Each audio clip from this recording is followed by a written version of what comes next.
अस्सलाम वालेकुम viewers, welcome to daily success by K. इस वीडियो के अंदर जो जो चीज़ें हमने कवर करनी है वो मैं बता रही हूँ। पहले आउटलाइन हम डिस्कस कर लेते हैं।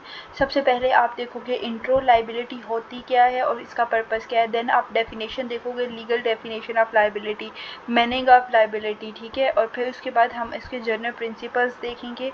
देन आप आ जाओगे काइंड्स ऑफ लाइबिलिटी के ऊपर, ठीक है। Strict liability, vicarious liability, civil liability, criminal liability, contractual liability, tortious liability जो है, ये आप सारी देखोगे। इसके अंदर ये चीज़ें हैं जो आप इस वीडियो के अंदर डिस्कस करने लगे हो, ठीक है। लिहाजा अपने पास नोट्स ज़रूर बनाएं। जो जो चीज़ें मैं बता रही हूँ वो आप ज़रूर साथ साथ नोट करिएगा। सबसे पहले इंट्रो है, लाइबिलिटी होता क्या है। Liability in tort law is about who is responsible when someone causes harm और डैमेज टू अनदर पर्सन और प्रॉपर्टी। जब एक इंसान दूसरे इंसान की प्रॉपर्टी को नुकसान पहुंचाता है या उस इंसान को नुकसान पहुंचाता है, तो लाइबिलिटी का मकसद ये है कि कौन उसके लिए रिस्पॉन्सिबल है, ठीक है। Who is should be held accountable, किसको जवाबदेह होना चाहिए, ठीक है।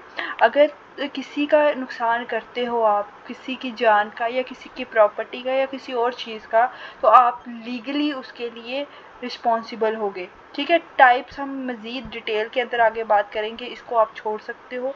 हम देखेंगे पर्पस एक ये है कि जिसका नुकसान हुआ है उसे कंपनसेशन प्रोवाइड की जाए। दूसरा ये कि रीज़नेबल बिहेवियर को इनकरेज किया जाए। तीसरा ये कि जिसके साथ नुकसान हुआ है उसको जस्टिस प्रोवाइड किया जाए, उसको इंसाफ दिया जाए।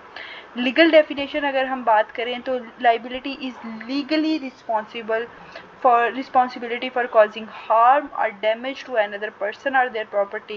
It means a person or organization can be held accountable under the law for their action or omissions that result in injury. जब आप legal definition लिखोगे तो आपने ये लिखना है। इसके अंदर की पॉइंट्स दो हैं। एक तो रिस्पॉन्सिबिलिटी यानी लीगली ये चीज़ ज़रूरी है कि आप जो है जिसका नुकसान हुआ है वो रिस्पॉन्सिबिलिटी, लीगली रिस्पॉन्सिबिलिटी होना ज़रूरी है। और उसके बाद जिसने नुकसान पहुंचाया है अफेक्टेड पार्टी को, उसको कंपनसेट किया जाए और जिसने नुकसान पहुंचाया है उसको जवाबदेह होना पड़े, ठीक है। अब आप इसके जो है वो मीनिंग की तरफ देख लें तो मीनिंग आपको पता है, कॉन्सेप्ट आपको पता है, डेफिनेशन आप जो एग्जांपल है आप ये भी लिख सकते हो और आप अपनी मर्ज़ी से भी लिख सकते हो। ये चीज़ें मैं क्यों कहती हूँ, क्योंकि ये आपको किसी एक चीज़ से कन्फाइन नहीं करते, किसी एक चीज़ का लकीर का फ़कीर नहीं बनाते। टॉर्ट के अंदर अक्सर आपको सिचुएशन दे दी जाती है और उससे आपसे सवाल पूछा जाता है, फिर उस बेस के ऊपर आपने खुद प्रिडिक्ट करना होता है कि ये कौन सा टॉपिक है और ये किस बारे में बात हो रही है। इस वजह से अपने कॉन्सेप्ट्स क्लियर करिएगा। लीगल अकाउंटेबिलिटी मतलब कि आप जिसने भी नुकसान किया है उसको लीगल तरीक़ों से उसको जवाबदेह होना पड़े, जो जो उसने नुकसान किया है उसके लिए, ठीक है। अब आप देख लोगे जनरल प्रिंसिपल्स। दोबारा मैं ऊपर आपको आउटलाइन की तरफ लेके जाती हूँ कि आप किधर तक पहुँचे हो। ये जो आपको फोर्थ आउटलाइन मिल रही है जनरल प्रिंसिपल्स, फ़िलहाल आप यहाँ पर हो, ठीक है। और अभी हम जनरल प्रिंसिपल्स को डिस्कस करेंगे। फॉल्ट बेस्ड लाइबिलिटी, इसका मतलब क्या होता है। Means that a person is held legally responsible, मतलब उसको लीगली वो रिस्पॉन्सिबल हो कि उसने जो भी नुकसान हुआ है, जो डैमेज हुआ है, उसकी अपनी लापरवाही या उसकी गलत हरकतों की वजह से हुआ है। इसके लिए की कंपोनेंट्स नेग्लिजेंस, उसने कोताही बरती, या फिर उसने इंटेंशनल टॉर्ट, जानबूझ के उसने वो काम किया जिसकी वजह से किसी दूसरे को नुकसान पहुंचाया। अब आपने किस तरह से लिखना है, आपने की कंपोनेंट्स जब लिखने हैं तो इस तरह से नेग्लिजेंस की हेडिंग दे के उसके बारे में बताना है। देन आप एग्जाम्पल लिखोगे, फिर उसके बाद आप इंटेंशनल टॉर्ट लिखोगे, फिर उसकी एग्जाम्पल लिखोगे, ठीक है। इस तरह से आपने की कंपोनेंट्स के बारे में बताना है, जिस तरह ये पहले है नेग्लिजेंस, ठीक है।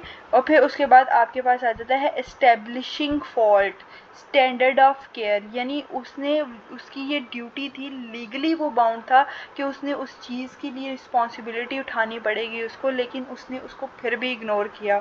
जिस तरह अगर एक आप मॉल के अंदर जाते हो, अब ये स्टोर वालों की ही रिस्पॉन्सिबिलिटी होती है कि वो फ़र्श को साफ़ रखें ताकि उनके जो कस्टमर आए हैं वो फिसल के गिरे ना। लेकिन अगर वो उन्होंने वो सफाई नहीं की, वहाँ पानी पड़ा था, ऑयल पड़ा था, जिसकी वजह से कोई कस्टमर वहाँ से गुजर रहा था लेकिन वो उधर से गिर गया, तो ये रीज़नेबल, मतलब ये लाइबल कौन होगा, स्टोर का ऑनर। Establishing fault. फिर उसके बाद आपके पास आता है प्रूविंग लाइबिलिटी। आपको प्रूव करना पड़ता है विद एविडेंस कि जिसके ऊपर आप इल्ज़ाम लगा रहे हैं वो वाकई इस चीज़ के लिए लाइबल है कि नहीं है। इसको दोबारा से मैं आपको एक दफ़ा इसके प्रिंसिपल्स की रिवीजन करा रही हूँ।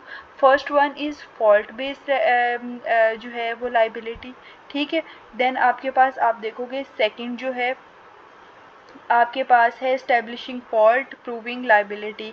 इसके अंदर आपने डेफिनेशन को कवर किया, ठीक है। इसको मैं कलर चेंज कर देती हूँ, पिंक कर लेते हैं इसको।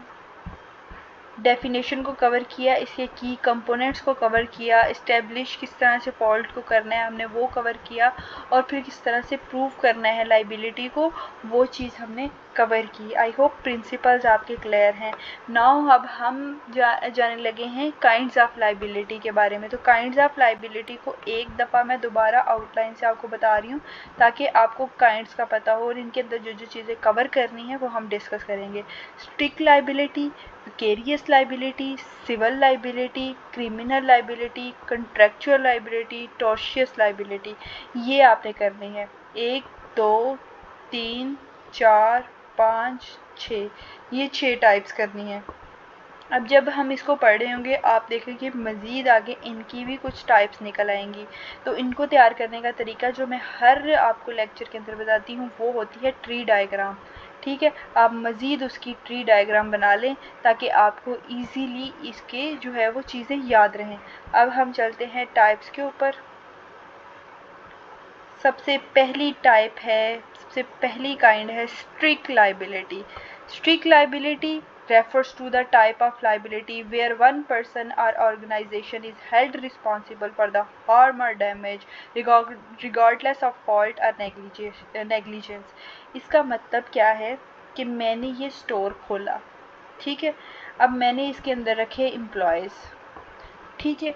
अब एक प्रोडक्ट बनाया है, वो प्रोडक्ट हमने पूरी जो है वो अपनी तवज्जो दी, सारी रीज़नेबल केयर दी, लेकिन वो प्रोडक्ट की वजह से किसी की जान चली गई।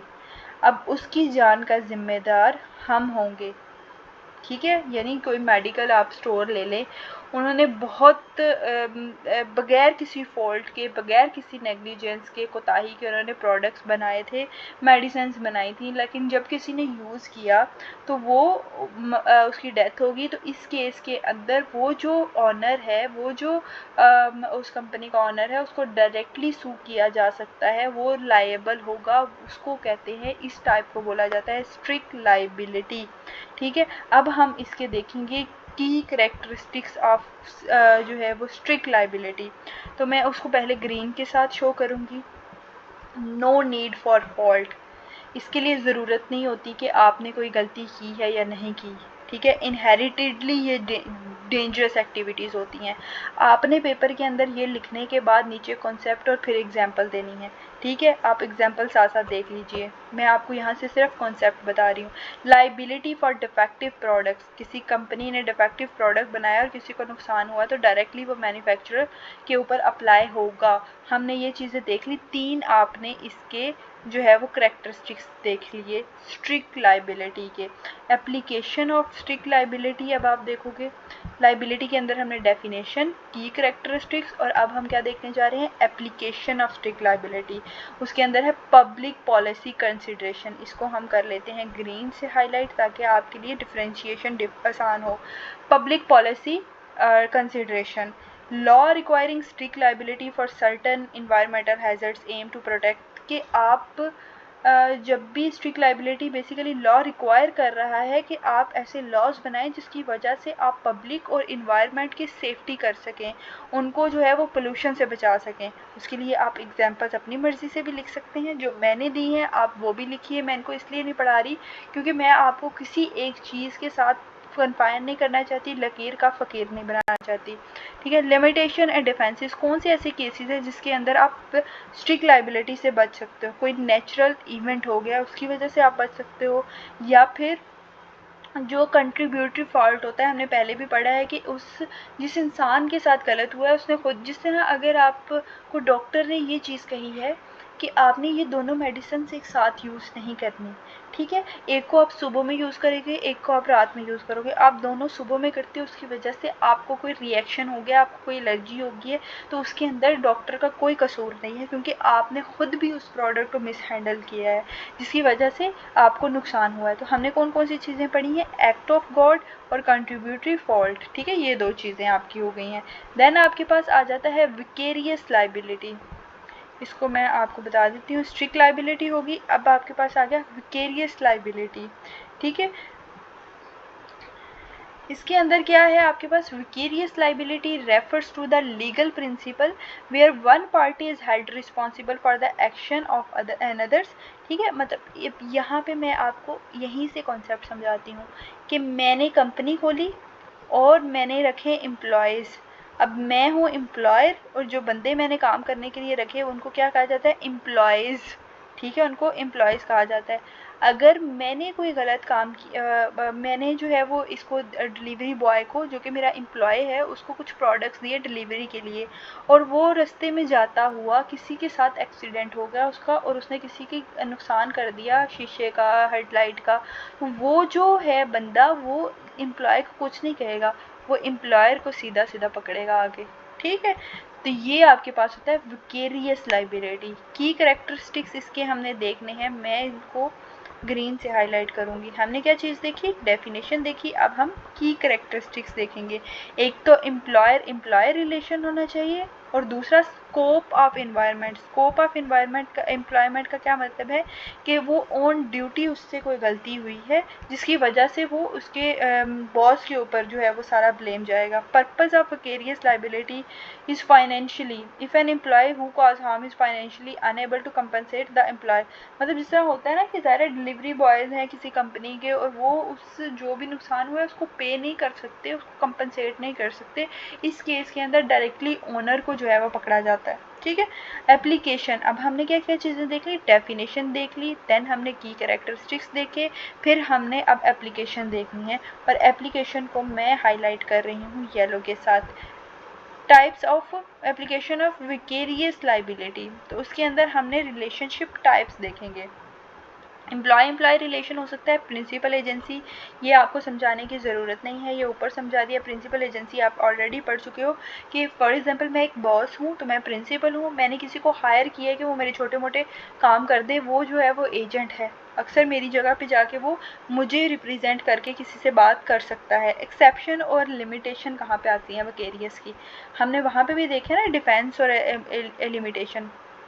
जब आपकी मतलब आप वो ड्यूटी आवर से हट के आपके एम्प्लॉयर ने कोई नुकसान किया तो आप लायबल नहीं हो। दूसरी, आप इंटेंशनली आपके एम्प्लॉयर ने कुछ जो है वो जानबूझ के गलत किया, तब भी आपके ऊपर कोई किसी तरह का कोई लाइबिलिटी इन्फोर्स नहीं कराई जाएगी, ठीक है। फिर उसके बाद है सिविल लाइबिलिटी, आपका थर्ड टाइप आ जाती है सिविल लाइबिलिटी, ठीक है। Civil liability refer to the legal responsibility one has to another for causing where the harmed party. इसमें क्या होता है, जिसका नुकसान हुआ होता है उसको कंपनसेशन दी जाती है या फिर रेमेडी प्रोवाइड की जाती है सिविल प्रोसेसेस के थ्रू। ये आपके पास आ जाती है डेफिनेशन। की कैरेक्टरिस्टिक्स इसकी अगर हम बात करें तो इसका बेसिकली फोकस कंपनसेशन पे होता है, सिविल लॉ सूट्स पे होता है। टाइप्स की अगर हम बात करें इसकी, टोर्शियस लाइबिलिटी, अब ये सिविल लाइबिलिटी की आगे टाइप्स होंगी। यहाँ पे मैं बता रही हूँ, नेक्स्ट मज़ीद आगे डिटेल के अंदर है, अगर वो आप नोट्स खरीदेंगे वहाँ पे आप जब डिटेल के अंदर पढ़ेंगे तो आपको चीज़ें समझ आ जाएंगी। टोर्शियस लाइबिलिटी क्या होता है कि किसी ने कोई टॉर्ट किया है जिसकी वजह से किसी इंसान की को नुकसान पहुँचा है, या उसकी प्रॉपर्टी को या उसकी जान को, तो वो उसके लिए रिस्पॉन्सिबल होगा, ठीक है। जैसे वो स्टोर में एग्जांपल दी थी कि पानी सफाई नहीं हुई, कस्टमर गिर गया, तो ऑनर उसके लिए रिस्पॉन्सिबल होगा।